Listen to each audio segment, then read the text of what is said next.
Hello, hello, Pastor Rohan. How are you today? I'm well, thank you, Jeanie. How are you? I'm nervous. Yeah, we're doing a new thing. Yes.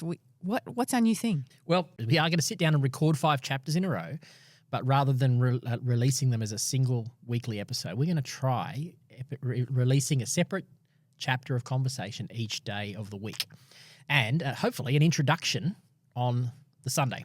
Well, why are we doing that? Well, there's a few reasons why. It makes our podcast a little shorter. Yes. Because that would be helpful. You have a reputation and all that to keep up. So, oh my goodness, I do talk a lot. We do, don't we? Mind you, I just recently sat down with Jake Cooper from Camden, and we pulled over a 3-hour one. So, nice. I like it. Yeah, keep it up. Keep it up. Keep it up.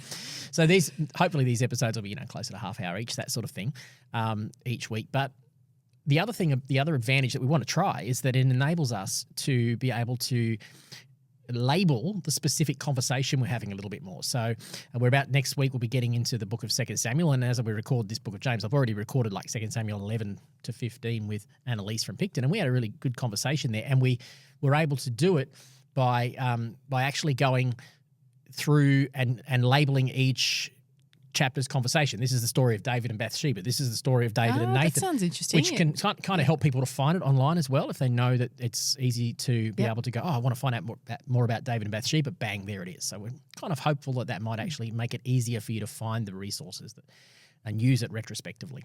Time will tell, though. Time will tell. Yeah, but I think it's probably a good way to go. Yeah, I think it's a good way too. Yeah. Yeah. Well, we'd like to hear from you. If you think it's not a good way to go, you can let us know. Yes, please do. Let us know.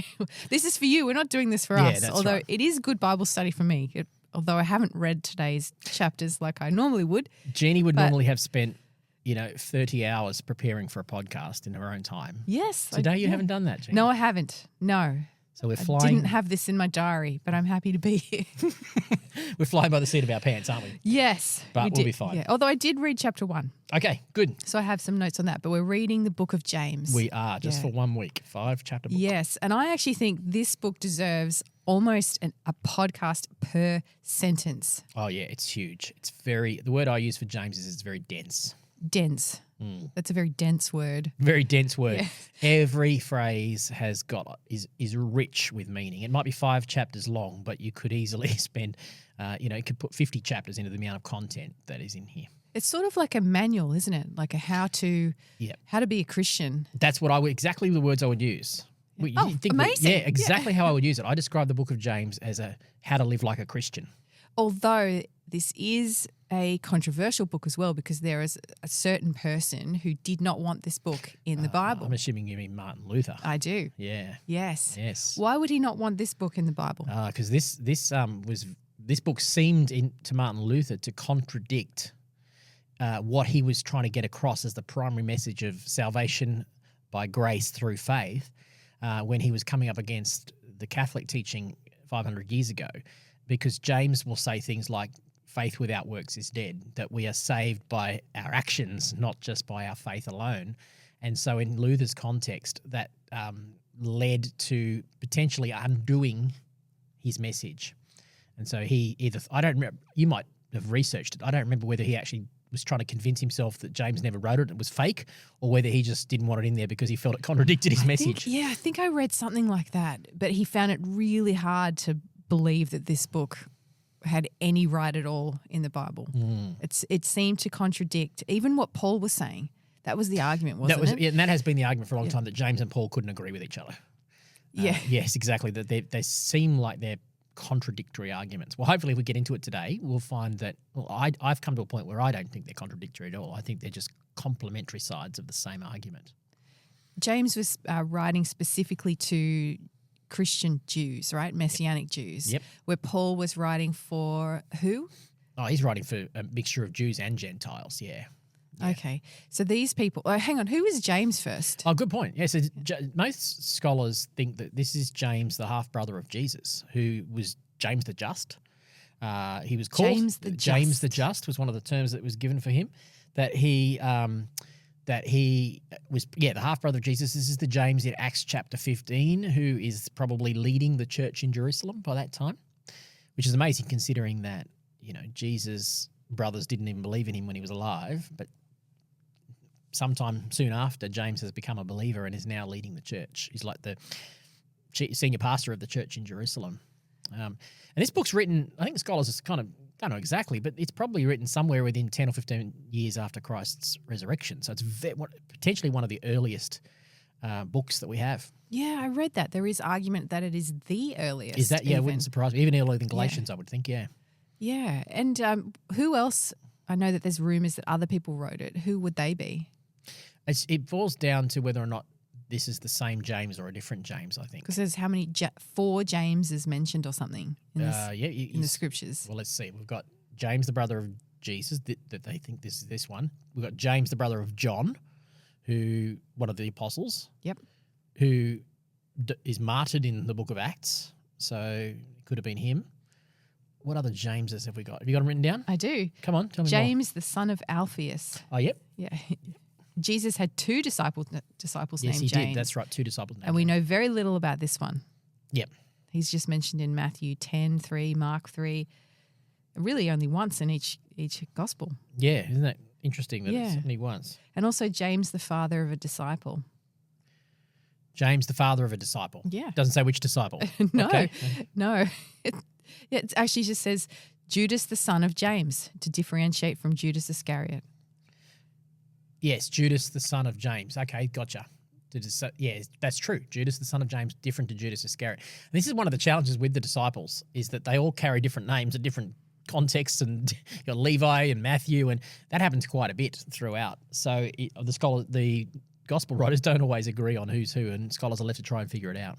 But most people would agree that this is written by James, the brother of Jesus, half-brother of Jesus. Yeah, and interestingly, Tim Mackey talks about this on the Bible Project, that he thinks that apparently the Greek word for James that was used was Jacob, which is the translation from Yaakov in Hebrew. So if that's the case, I think some writers now call it the Book of Jacob, not the Book of James. So once again, that's the difference between a Latin name and a Greek name and all that kind of stuff. Yeah. Yeah. And I've got here written here that this you can think of this as not a distinctively Christian book, in a sense that it could have been written by a non-Christian Jew, which is such a weird thing to think, because the letter only mentions Christ's resurrection. It never mentions Christ's resurrection or the Holy Spirit, and the name Jesus Christ appears only twice. Yeah, interesting. I would push back on that and say that Jesus' words are all through this book. So I totally get that it doesn't actually mention Jesus, and yet it quotes the Sermon on the Mount, it quotes the book of Matthew multiple times. There's very little doubt that James is rich in at least the Gospel of Matthew. So whether that would indicate that the Gospel of Matthew, or at least segments of the Gospel of Matthew, are circulating by this time. Teachings from the Gospel of Matthew, maybe they hadn't been collected yet, were circulating. And so it's very rich in Sermon on the Mount kind of speaking. When you think about it, that's what Jesus is talking about on the Sermon on the Mount, how to live like a Christian. What does it mean to obey the law? What does it mean to be the kind of person that brings kingdom values to earth? And that's essentially what James is doing, even though he's not teaching a gospel. He's not trying to put together a discourse on the salvation message, for instance. He's talking to Jews who are facing persecution for their faith, scattered across the Roman Empire, and telling them how to live like Christians despite some of the challenges they're facing. And these people, they were Jewish people, and they didn't seem to disregard the law in the way that Paul writes about how you should it's freedom from the law. James doesn't mention that, does he? No, he's talking to Jews, and you see this in the book of Acts. There's some tension, clear tension between James and Paul, and all of the stuff in Acts 14, 15, where they go to Jerusalem Council because of the whole circumcision debate, is because a whole bunch of people. Galatians 1 also talks about it. Paul says Peter used to hang out with all the Gentiles until some guys from James showed up from Jerusalem, and then Peter started to distance himself. Yeah. Because James was dealing, and being in the church in Jerusalem, he had a very Judaism-centric focus of his faith. What that was like in these fledgling times, and whether or not he'd fully come to terms with the fact that there was Gentiles in the church, it's quite possible he's still trying to figure that out. But he's very Jewish-centric. And he's in Jerusalem, correct? And assuming that's who he is, he's in Jerusalem, yeah. All right. I noticed here when I was reading it that the major differences between what Paul writes and what James writes here is James here refers to the law of Moses as the law of liberty and the royal law, whereas Paul speaks of it as the law of sin and death. Okay. Because James will say the royal law of Scripture, love your neighbour as yourself. And Paul calls it the law of sin and death. Yeah. Yes. Okay, I can see that. So they seem to contradict one another. Yeah, they do. They're different. They seem like they're different versions of the same, of a view of the Mosaic law. Paul's basically seems like Paul's saying, hey, the Mosaic law is going to lead to death. Yes, And that's what it seems like. James is saying it leads to life. Well, I think Jesus would say, let's go back to the Sermon on the Mount. Jesus says, don't think I've come to abolish the law, I've come to fulfill the law. So he's elevating the law, but at the same time as elevating the law, he's also asked, how do you sum up the law and the prophets? And he says, well, sum them up in 2 commandments. Love the Lord your God with all your heart and love your neighbor as yourself. The second one is equally important. So I think Jesus, maybe he plays mediator between the two aspects of Paul and James. This is why I don't think we should pit them against one another, rather just see them coming from different perspectives, pointing to a more holistic approach to how we should view Scripture. And isn't that just, we're going to see that even in James. Good practice in life is not to let yourself be in the echo chamber where you only ever hear one perspective, but allow yourself to see the same point from different views. You and I, we never see the same thing. But if I come out and say, I think I'm right and you're wrong, I'm never going to grow. I'm going to grow deeper and richer in my faith if I'm prepared to listen to what James says and then compare it with what Paul says and try and draw the value out of both of them. Yeah. And they both had different audiences. That's really. Correct. That's important too. Like when Paul is writing about the issues with food, for example, these guys who are still living in the Jewish tradition don't have those issues with they food. stuck to them. Yeah. There's a lot of evidence that these Jews continued to obey Torah even after they became Christians. And they didn't just throw it all away just because they became Christians. So they still wrestle with what does it mean for how can we let Gentiles in who aren't kosher, who aren't circumcised. That was the wrestle they were having. Right, okay. And so James here, it's like the law for them was still like a practical guide to living. Yes. Yeah, and I'm sure that they probably, for some, it was still a law of sin and death. Some of them had made the law into a set of rules that somehow when they got to this sense of obeying them, they were self-righteous. There was lots of Pharisees in the church in Jerusalem who became Christians. So clearly they lived under this understanding of obeying the law. And it took time to unlearn the bad parts of that and still hold on to the valuable stuff. We've just come off the back of a series on Deuteronomy a month or so ago, as you're listening to this, where we talked about the value of the law, that it still has value to help us. It still shows us our condition, the human condition, and it shows us God's values. Would these Christians, Jewish Christians, still sacrificed? Yes, I think it's just custom and tradition. It's part of their custom and sacrifice. Yeah, to offer sacrifices in the temple and so on. Yes, I think they probably would have. Yeah. As they worked out what that might have looked like. It's not like suddenly all of them would have just thrown away everything they'd ever learned to embrace the new faith. But it's a really good question. I don't know how long it took for Christian Jews, to stop offering temple sacrifices. Maybe just when the temple was destroyed. Well, that would have helped. that was 30 years later. Yeah, that would have helped. But I think that's okay, even though maybe the idea of the sacrifices and the way they were offered definitely changed. Once they realized Jesus had died, maybe they didn't need to see the animal sacrifices the same way. Yeah, I've never really thought about that. It's a good question. Do you think this is like a wisdom book? That's a good point. It's full of wisdom. Not only does it quote Matthew, it quotes Proverbs all the way through, references to the book of Proverbs. It's so dense. It's just lots of little snippets. There's not one common theme through this book. Like we have, the book of Galatians is really dealing with Gentiles and conversion and circumcision and all that.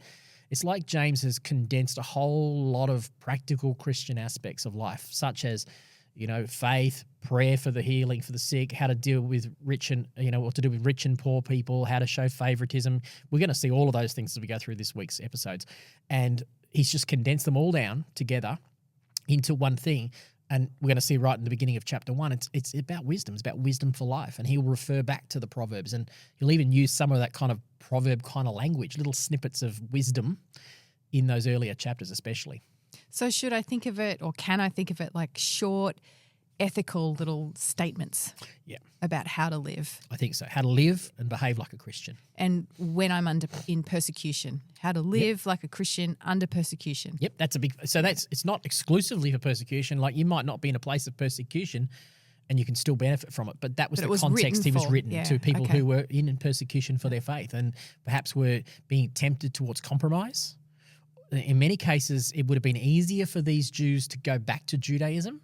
So especially we know that he's writing to Christian Jews outside of Jerusalem who in some parts of the Roman Empire were getting separated out. They stopped being recognized as part of the Judaistic sect. And as a result of that, they were removed from some of the freedoms that Jews had.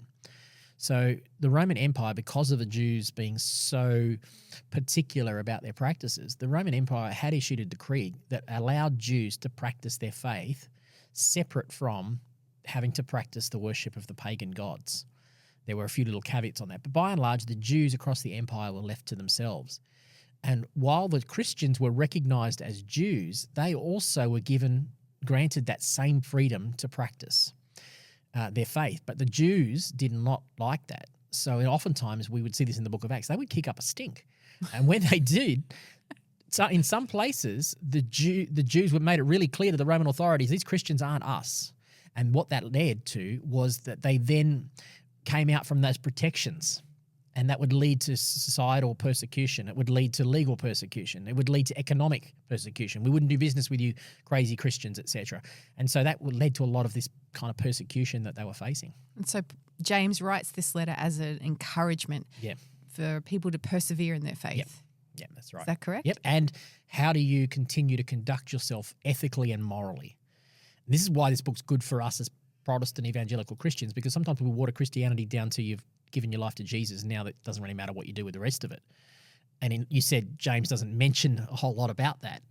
I think he's presuming he's writing to Jewish Christians who have accepted Jesus, and now he's saying, now that you've got your ticket to heaven, there's a whole bunch of stuff that you need to live out in your life, and this is how to do it ethically, morally, relationally, economically. How do you do it how do you conduct yourself in the church so that there is equality? All of those things are all tied up in these few chapters. This sounds like a good podcast. Lots of things to talk about. There is. We're not going to get through everything, I don't think, this week. We're going to do it briefly, actually. Yeah, we'll do it briefly. It really needs a lot more time than what we've got today. All right. Well, that'll help you with your lack of preparation as well.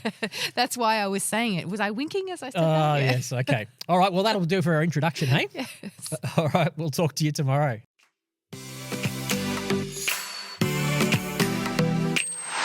Thanks for listening to this episode of The Bible. Wait, what? Be sure to subscribe wherever you listen to your podcast so you don't miss a single episode. And you can also find us on all the socials. Just search The Bible. Wait, what? And to find out more about our church, just search C3 Camden, C3 Picton, or C3 Thirroul on the web or on the socials. Thanks for being with us today, and we look forward to talking to you on the next episode of The Bible. Wait, what?